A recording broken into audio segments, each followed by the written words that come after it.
प्रदेश Congress committee के अध्यक्ष श्री अजय राय जी के निर्देशानुसार आज दिनांक 11 जनवरी 2026 को जिला महानगर कांग्रेस कमेटी द्वारा राष्ट्रव्यापी अभियान मनरेगा बचाओ संग्राम के अंतर्गत एक दिवसीय उपवास एवं प्रतीकात्मक विरोध कार्यक्रम का आयोजन किया गया।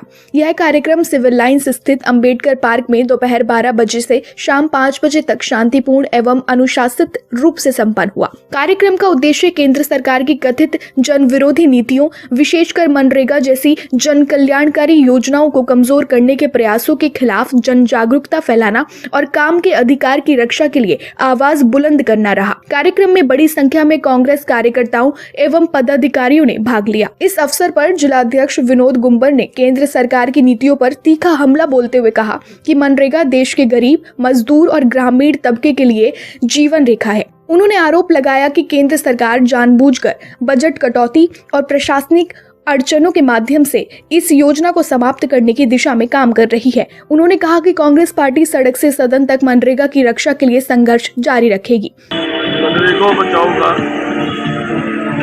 उपवास के रूप में हमारे पूर्व विधायक कुमार जी के नेतृत्व में हम लोग यहाँ बैठे और जिस प्रकार से ये सरकार मनरेगा को खत्म करना चाह रही है, कांग्रेस पार्टी सड़क से संसद तक, सड़क से विधानसभा तक इसकी लड़ाई लड़ेगी। किसी कीमत पर मनरेगा खत्म नहीं होने देगी। ये मनरेगा वैसे ही रहेगी जैसे पहले चलती थी। इसके लिए हम लोग कांग्रेस पार्टी के लिए आज 100 दिन का एक अभियान हम लोगों ने शुरू किया, जिसका आज पहला दिन उपवास में के रूप में हम लोगों ने रखा है। हमारे संविधान के रचयिता श्री भीमराव अम्बेडकर जी के चरणों में बैठकर और गांधी जी की रामधुन को सुनकर हम लोग संकल्प ले रहे हैं।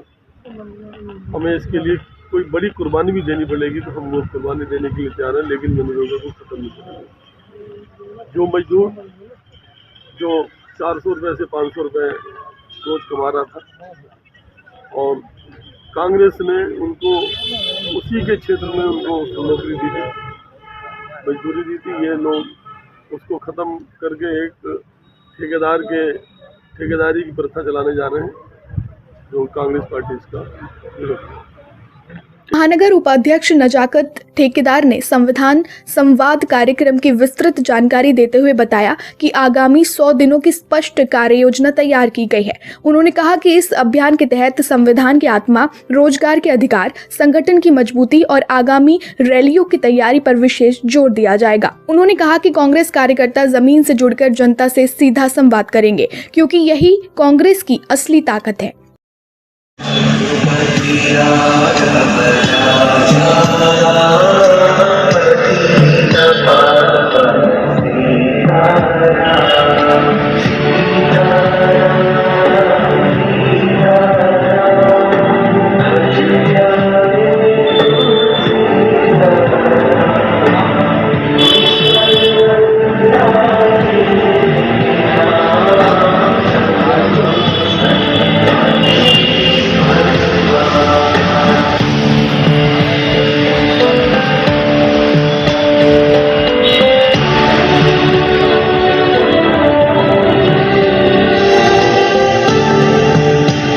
कार्यक्रम में वक्ताओं ने कहा कि संविधान द्वारा प्रदत्त अधिकारियों की रक्षा करना हर नागरिक और राजनीतिक दल की जिम्मेदारी है।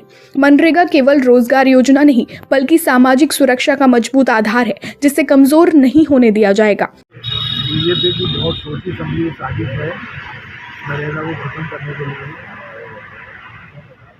नरेगा एक ऐसी स्कीम है जिससे ग्रामीण क्षेत्रों का विकास होता है।